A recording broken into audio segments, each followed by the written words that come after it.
Bonjour, salut à tous. Je suis vraiment heureux de vous retrouver dans le cadre de cette vidéo qui s'intitule Planifier 2020 avec la loi de Pareto.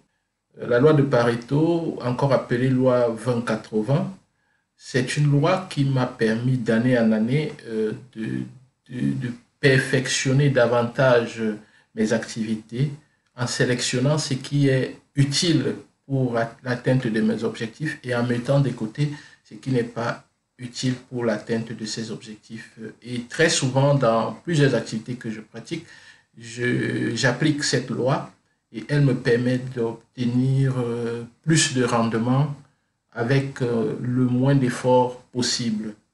Donc, c'est la raison pour laquelle cette année, j'ai voulu partager avec vous cette stratégie qui, jusqu'aujourd'hui, m'a permis de réaliser beaucoup de choses en peu de temps et d'être efficace dans la plupart des choses que j'entreprends.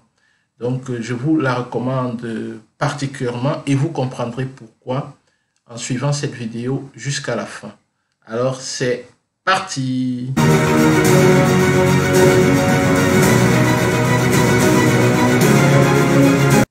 Voilà, je vais d'abord vous parler brièvement des différentes activités que je réalise.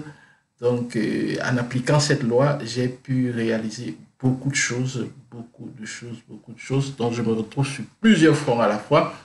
Ce qui fait que moi, cette histoire, lorsqu'on dit il ne faut pas poursuivre 2 lièvres à la fois, moi je dis non. Parce que permanemment, je poursuis au moins 3 lièvres à la fois. Et ça allait de marcher. Parce que je sélectionne les bons lièvres et je me concentre sur ces bons lièvres-là. Et puis, il y a une explosion. Là, c'est avec J.T. Fox, un grand conférencier américain. J'ai pris une de ses formations et j'ai assisté. Là, c'est avec Roseworld Cargo, lors d'un speech au laboratoire ici avec mes étudiants. On s'amuse, bref, on essaye d'avancer comme ça pour mieux comprendre les choses. Voilà, on donne des instructions. Bref, c'est une ambiance bon garçon. Là, c'est avec Aurélien Tchédjoul, le footballeur, que vous connaissez certainement. Ici, avec l'ambassadeur du Cameroun en Turquie. Et là, c'est avec mon fils. Donc, j'ai le temps de prendre aussi du temps avec la famille. Là, ce sont des activités en famille avec mes gosses. Et là, c'est avec la famille tout entière, avec ma chérie également. Et ici, je suis en train de négocier un contrat avec l'hôtel Hilton pour mon événement Giga Success. Et là, j'ai été, upgrade, donc j'ai eu un grade supérieur dans la Royal Society of Chemistry, qui est la plus grande organisation des chimistes à travers le monde. En tant que docteur en génie chimique, je fais partie de cette organisation et là, j'ai été sélectionné comme membre associé, qui est un rang de prestige dans cette organisation. Donc voilà, et en 2018, j'ai écrit ce livre-là, le Business Model Canvas, pour aider davantage les entrepreneurs à passer rapidement à l'action. Et plusieurs personnes l'ont acheté, il est disponible sur Amazon. Il sera disponible aussi bientôt dans certains pays africains.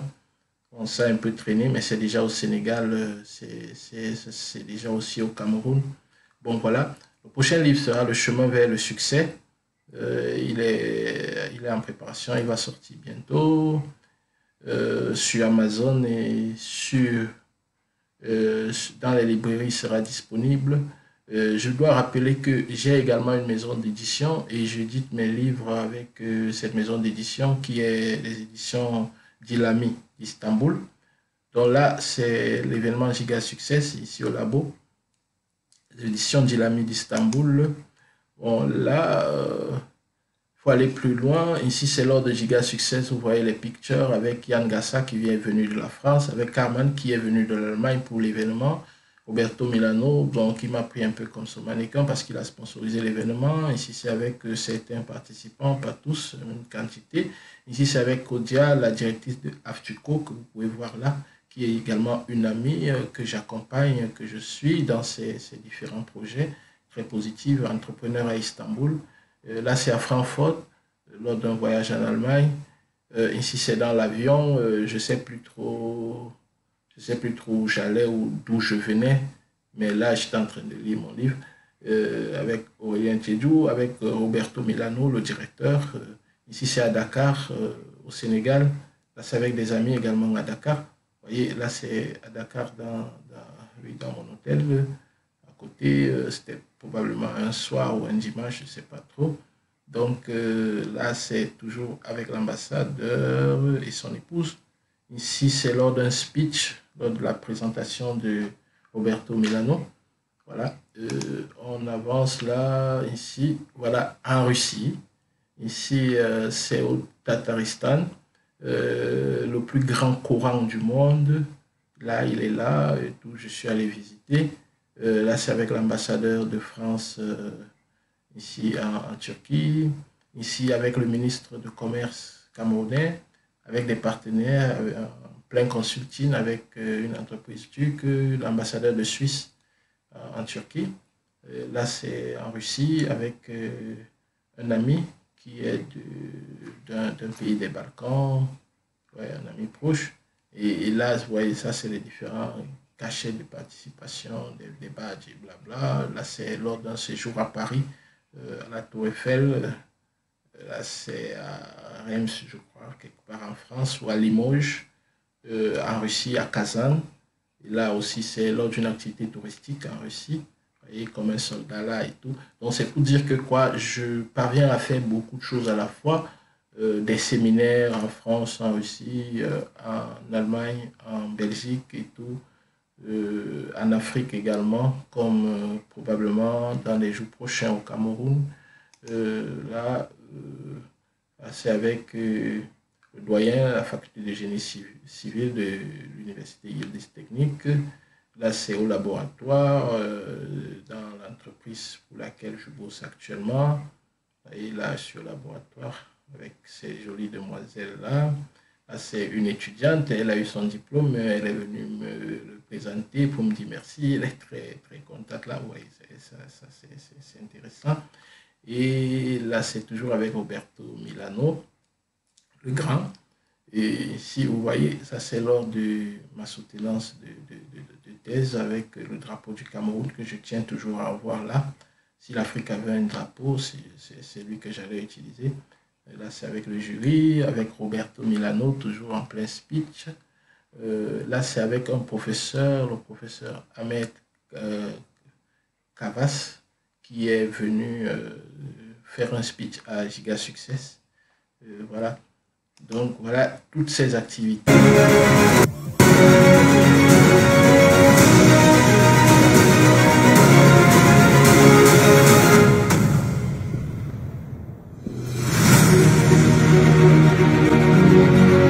Et là, on est sur tous les fronts. Maintenant, revenons à la loi de Pareto pour en parler profondément. Voilà. La loi de Pareto, qu'est-ce qu'elle dit? La loi de Pareto. Comme je vous ai dit, on peut encore l'appeler la loi de 20-80. Pourquoi? Parce que la loi de Pareto dit que 20% des efforts produisent 80% des résultats. 20% des efforts produisent 80% des résultats. Donc seulement 20% des efforts sont responsables de 80% des résultats. Vous voyez ici, vous avez vos efforts, n'est-ce pas? Tous les efforts, 20% vont entraîner 80% des résultats. Les autres 80% seront responsables seulement de 20% des résultats. Donc, du coup, on va se rendre compte que ces 80%-là, ce n'est pas important.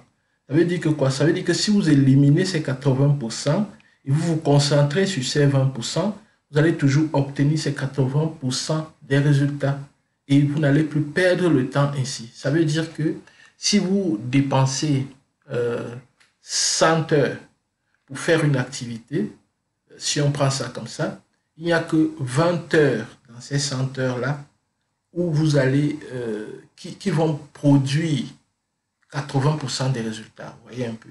Ce qui fait que si vous réussissez à localiser ce temps-là, ces 20%-là, et vous vous concentrez dessus, vous n'allez faire que 20 heures au travail et vous obtiendrez 80% des résultats. Les 20 autres pourcents, bon, vous pouvez vous en passer. Au moins, si vous allez optimiser votre temps. C'est ce que dit la loi de Pareto. Voilà. Donc, j'espère que vous l'avez compris. Et voilà. Dans un peu d'histoire, Vilfredo Pareto, c'est un économiste italien, et en se penchant sur les problèmes de répartition de la richesse, propose une loi pour modéliser les revenus. C'est de modéliser les revenus. Voilà. Et la loi de 80-20, on dit 20-80, 80-20. Bon, voilà. Donc, en 1900, ça c'est en 1895, oui. Et puis en 1954, Joseph Moses Juran, qualiticien, diffuse cette notion-là. Il la diffuse. Et voilà, on va prendre quelques exemples. Dans votre business, vous allez vous rendre compte, si vous faites des statistiques, si vous essayez de bien étudier la chose, vous vous rendez compte que 20% des clients apportent 80% du chiffre d'affaires. Donc, si vous localisez ces 20% des clients, vous pouvez vous concentrer dessus et vous allez passer moins de temps sur le suivi clientèle. 20% des maladies prennent 80% du temps aux médecins généralistes. 20% des vêtements de votre armoire sont utilisés 80% du temps. Donc, très souvent, on utilise seulement 20% des vêtements de l'armoire. Vous pouvez vérifier ça avec vos vêtements. 20% de votre journée vous apporte 80% de vos résultats. Seulement 20%. Donc, c'est ce que je prenais sur le temps. Donc, si vous localisez tout ça, vous pouvez gérer plus facilement pour optimiser votre rendement. 20% des conducteurs provoquent 80% des accidents. Ah oui. 20% des messages que j'envoie à mes abonnés chaque mois sont ouverts. Et parfois, c'est 20% encore sur ces 20% qui sont ouverts qui seront lus. Effectivement. Donc, 20% de ce que vous faites vous apporte 80% de bonheur. 20% de vos clients vous causent 80% des problèmes. Donc, voilà autant d'exemples de la loi de Pareto. Quelle est la problématique? Certains efforts, certains sacrifices, certaines actions contribuent plus que d'autres à l'atteinte de vos objectifs. Ça, c'est clair. Il y a certaines choses que lorsque vous faites, ça touche à l'objectif, ça vous permet de toucher à vos objectifs plus facilement que d'autres actions. Ça, c'est clair. Le défi est de trouver ces éléments qui contribuent plus que d'autres à la réussite. Donc, c'est ça le challenge. Le grand challenge, c'est d'identifier ces éléments-là. Et si le monde était parfait? Donc, si le monde était parfait, donc si tout se passait normalement, cool et tout, la loi de Pareto n'existerait pas. Parce que chaque client achèterait la même quantité d'articles. Chaque vêtement de ma penderie sera porté le même nombre de fois. Il n'y aurait pas des riches, des pauvres. Les étudiants comprendront pareillement et feraient les mêmes choses à la fois et tout. Donc, bref, tout serait nickel, quoi. Tout serait nickel. Mais par contre, le monde n'est pas parfait. Et si comme le monde n'est pas parfait, alors la loi de Pareto existe. Donc, certains naissent pauvres dans des pays en guerre. Donc, ils naissent pauvres et d'abord le pays est en guerre. Ils n'ont pas de quoi se vêtir, de quoi se nourrir, de quoi porter pour protéger les pieds. Bref, il y a un déséquilibre. Donc, du coup, c'est ça. D'autres naissent riches. D'autres naissent riches dans des familles super riches, loin de la violence, avec des cuillères en or dans la bouche. 80% des personnes détiennent 20% des personnes détiennent 80% de la richesse du monde. C'est ça, vous voyez, le G20. Bon, le G20. Donc, c'est ça en fait. 20% des personnes de la famille détiennent 80% de la richesse globale de la famille. Donc, si vous regardez même dans votre famille, et vous évaluez, si vous pouvez évaluer la richesse globale de la famille, vous allez vous rendre compte qu'elle est détenue par environ 20% de personnes. 80% de cette richesse-là est détenue par seulement 20% de personnes. Le reste se partage. Le reste. Ceux qui vont me dire que l'on peut tout y parvenir avec les mêmes efforts n'ont pas toujours raison. C'est comme ça. Parfois, avec moins d'efforts, on parvient à bien plus. Vous faites beaucoup d'efforts, mais vous ne parvenez pas à avoir le plus que les autres ont obtenu.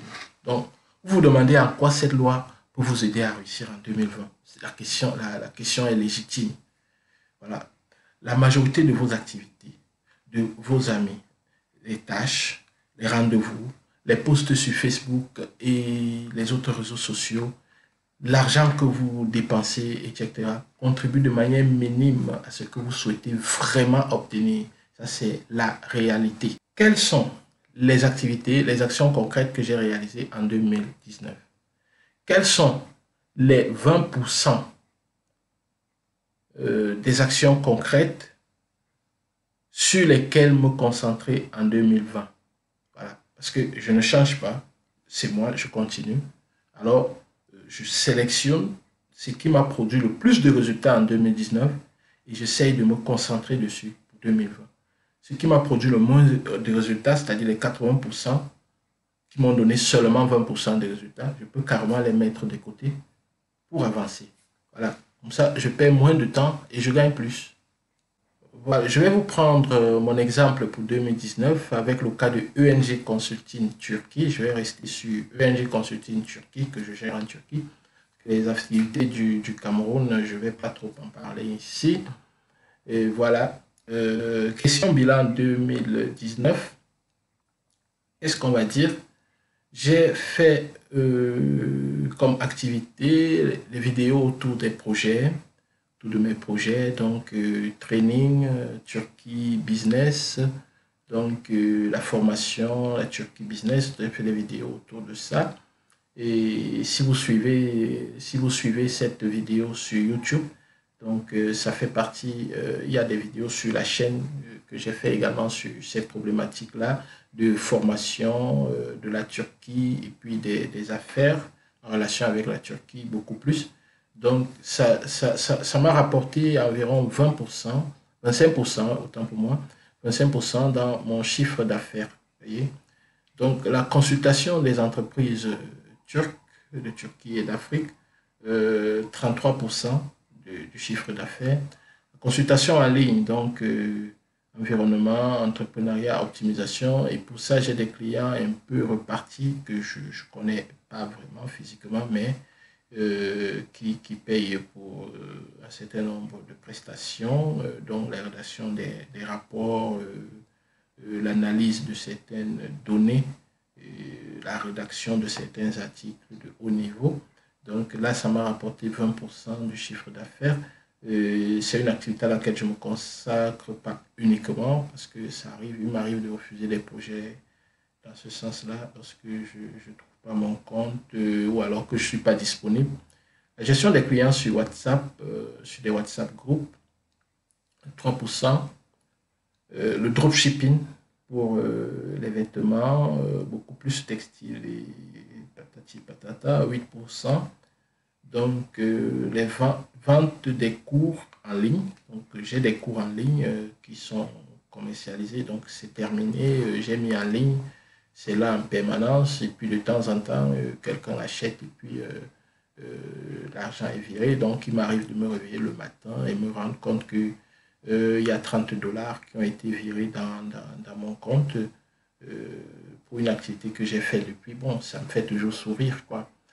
Donc, gestion des séjours des hommes d'affaires à Istanbul, 6% dans le chiffre d'affaires.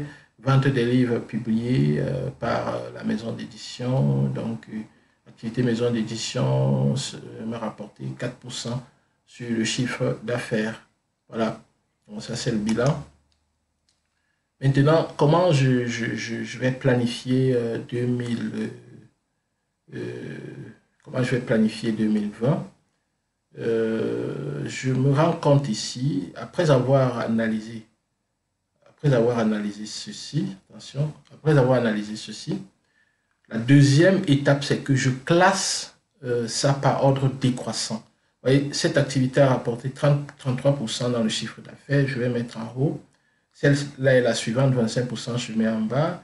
Et celle-là, en troisième position, 20%, je mets en troisième position. Après, ça va suivre 8%, 6%, 4%, 3% et puis 1%. Voilà, c'est ce que nous avons fait ici.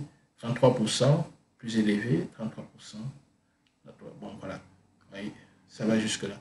Et ici, maintenant, pourcentage cumulé du chiffre d'affaires. Cette activité consultation des entreprises, 33%, oui, donc je vais juste 33%. Ici, 20 vidéos, 25%. Donc, je fais 33 plus 25, donc ici cumulé, donc c'est le pourcentage cumulé, ça fait 58% ici. Et là, consultation en ligne, oui, je fais 20% plus 58, ça donne 78%. Et donc ici, voilà, et je continue là, ça donne la même chose, ça fait 86%, 92%, 96%, 99% et puis 100%. Voilà. Bon, ici, ce que j'ai mis, il pourrait que ici j'ai déjà 78%, presque 80%. Alors qu'en ajoutant les 8%, là, je monte à 86%. Donc, ce que j'ai mis en rouge, là, c'est des activités dont je peux carrément me passer et toujours atteindre 78% toujours avoir 78% de mon chiffre d'affaires, vous voyez. Donc, voilà, j'ai mis ça ici en bleu. Donc, je peux maintenant, pour planifier 2020, je vais me concentrer sur ces trois activités. Sur ces trois activités uniquement pour avoir 78%. Et là, je vais gagner en temps, je vais gagner en focus, je vais gagner en plusieurs choses. Donc, au courant de 2019, en fonction de l'évolution et de la lecture du temps, je peux ajouter d'autres activités. Voilà, parce que c'est une start-up, il faut être dynamique, il faut lire le marché et tout. Mais déjà, je sais que ce que j'ai fait en 2019, il y a des choses que je ne vais plus faire parce que ça ne rapporte pas trop. Bon, mais il y a des quoi, par exemple, la vente des livres publiés à la maison d'édition, là c'est automatique. Donc, la maison d'édition, tout est déjà en place. Donc, c'est les débuts d'activité. La maison d'édition a été lancée cette année, donc je ne peux pas m'attendre à grand-chose la première année. Mais donc, je vais laisser ça évoluer. Je ne vais pas totalement éliminer, je vais laisser ça évoluer et lui donner la chance d'augmenter. Et puis ici aussi, les cours sont déjà en ligne, je n'ai plus d'efforts à faire. Donc, les 1% là, c'est pas grave, les cours vont rester en ligne. Tout ce que je peux faire si je veux augmenter ça, c'est peut-être booster avec des publicités et voir ce que ça va donner. Et puis calculer le retour sur investissement. Donc, lorsque je dépense $1 pour faire la publicité de ces cours-là, qu'est-ce que ça me rapporte en retour? Donc, si je me rends compte que lorsque je dépense $1, je gagne $5, alors je saurai que donc, chaque fois que je veux gagner $5 sur cette activité, je dois dépenser $1 pour la pub. Donc, si je fais ce calcul, je peux voir comment optimiser là-bas. Voilà. Donc, généralement, on fait une courbe comme ça sur le cumulé et sur le cumulé, n'est-ce pas, pour permettre de sélectionner. Lorsqu'on fait ceci, tout ce qui est ici en bas peut être carrément éliminé et ce qui est là-bas peut être conservé pour la suite. Et ça, c'est ce que j'avais fait pour 2018. Donc, je n'ai pas refait. Mais déjà, je vous ai expliqué comment sélectionner. Ça peut être utilisé.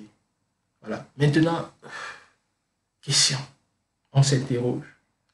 Comment est-ce qu'on va donc planifier l'année? Qu'est-ce qu'on va choisir? Qu'est-ce qu'on va retenir concrètement pour 2020? Vous pouvez faire la même démarche pour vous et faire vos choix et avancer sur ces choix-là. Ne pas perdre le temps sur ce qui ne vous rapporte pas bien. Donc ça, ce sont des activités, voilà, les activités que je dois éliminer pour 2020. Dropshipping pour les vêtements, les gestions des séjours des hommes d'affaires à Istanbul, il ne faut plus que je perde mon temps là-dessus. Déjà du temps, des déplacements et tout, c'est compliqué et puis ça ne rapporte pas grand-chose dans le chiffre d'affaires. Vente des livres publiés par la maison d'édition, ça c'est ce qui doit être éliminé, qui est supposé être éliminé, mais je vous disais tout à l'heure qu'il y a une nuance. Gestion des clients sur WhatsApp, ça aussi, ça doit partir. Vente des formations en ligne. Donc, voilà. Donc, automatiquement, ceci et ceci doit être éliminé. Ça, il y a des nuances. Donc, vous voyez que c'est pas, vous n'allez pas fonctionner comme un robot. Vous allez essayer d'évaluer et tout. Voilà. Donc, ma sélection pour ENG Consulting en 2020, c'est que je vais continuer les consultations des entreprises de Turquie et d'Afrique, parce que ça rapporte bien dans le chiffre d'affaires. Les vidéos autour des projets sur la formation, la Turquie et le business, je vais les continuer sur la chaîne YouTube et aussi des vidéos de formation, et comme la formation que je suis en train de préparer, comprendre la Turquie pour son business, voilà. Consultation en ligne, ça aussi, ça va être conservé.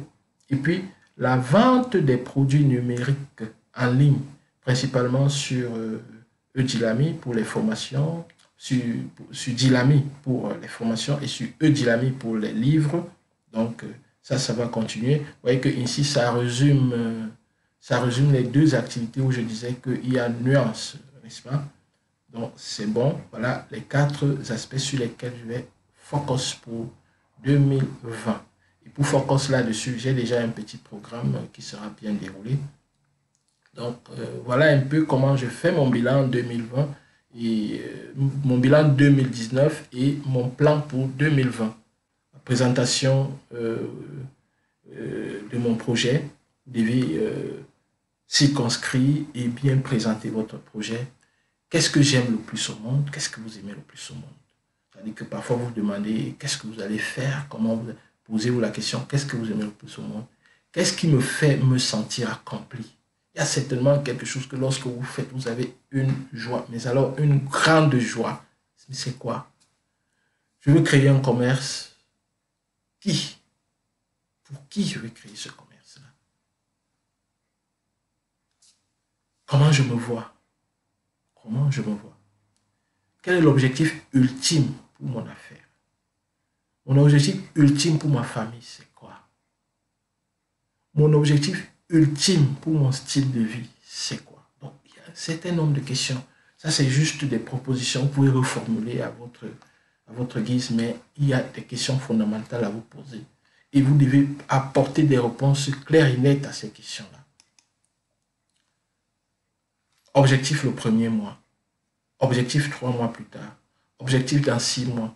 Objectif dans 1 an, dans 2 ans, dans 5 ans. Comment je me vois dans 1 mois, dans 3 mois, dans 6 mois. Donc, vous pouvez faire ce tableau et écrire ça ici. Et après, vous donnez les moyens d'être effectivement à ces endroits-là, à ces temps que vous-même vous avez programmé. Si vous n'avez pas été évalué, pourquoi est-ce que ça n'a pas marché? Qu'est-ce qu'il faut améliorer pour que ça marche? Ainsi de suite, ainsi de suite.